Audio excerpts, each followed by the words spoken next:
Assalamualaikum warahmatullahi wabarakatuh. Perkenalkan, nama saya Anita M. Saleh, Prodi Hukum Tata Negara Islam, semester 7. Sesuai dengan apa yang telah diberikan oleh dosen mata kuliah komunikasi politik, maka materi yang akan saya bahas pada kesempatan ini yang menyangkut dengan pemasaran politik. Jadi pemasaran politik ini sebuah konsep baru yang belum begitu lama dikenal dalam konteks kegiatan politik. Ia merupakan konsep dari penyebaran ide-ide sosial, terutama dalam hal perilaku masyarakat untuk menerima perubahan itu sendiri. Dalam konteks politik, pemasaran politik adalah penyebar luasan tentang kandidat maupun partai dan program yang dilakukan oleh aktor-aktor politik. Dalam proses pemasaran politik melalui 4 elemen. Yang pertama, produk. Jadi produk ini barang yang diproduksi oleh suatu unit usaha yang ingin dipasarkan guna memenuhi kebutuhan pembeli. Kalau kita tarik dia dalam politik, maka produk yang dimaksud dengan produk adalah yang dimana produk yang mau dipasarkan yang bisa diterima oleh masyarakat. Partai politik itu sendirilah yang merupakan bentuk produk dari pemasaran politik itu sendiri.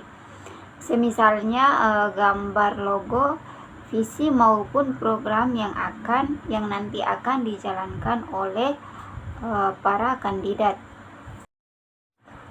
Pemasaran politik yang kedua yaitu berbicara mengenai dengan tempat komunikasi politik.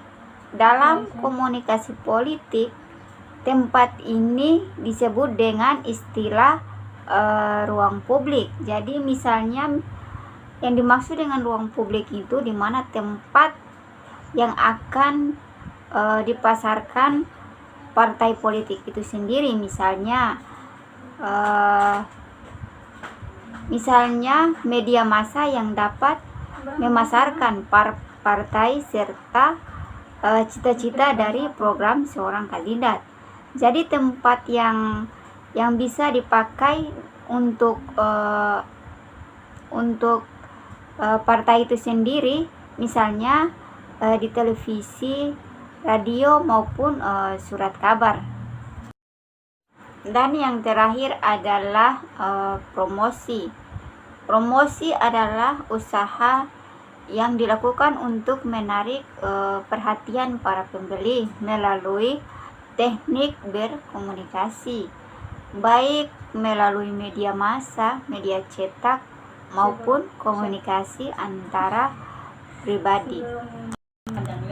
Kalau kita lihat dalam komunikasi politik, promosi seringkali dihubungkan dengan istilah kampanye dalam memasarkan partai politik beserta program dan visi misi, dan juga memasarkan kandidatnya yang akan diajukan sebagai para calon.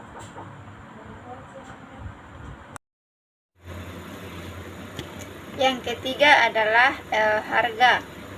Harga merupakan suatu elemen yang sangat penting dalam pemasaran. Harga menentukan daya saing yang dalam pasar.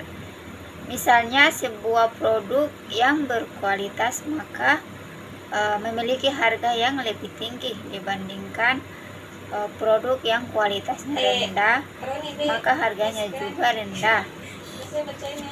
Dalam konteks komunikasi politik, harga sebuah partai besar lebih sulit dimasukkan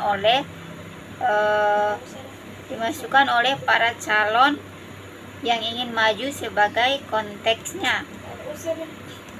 Di sini kita lihat partai-partai besar yang sulit dimasukkan oleh para calon-calon, yaitu semisalnya Partai Golkar, PDI, dan PKB. Mungkin itu sedikit penyampaian yang menyangkut dengan pemasaran politik. Lebih dan kurangnya nanti kita belajar sama-sama. Saya akhiri. Wassalamualaikum warahmatullahi wabarakatuh.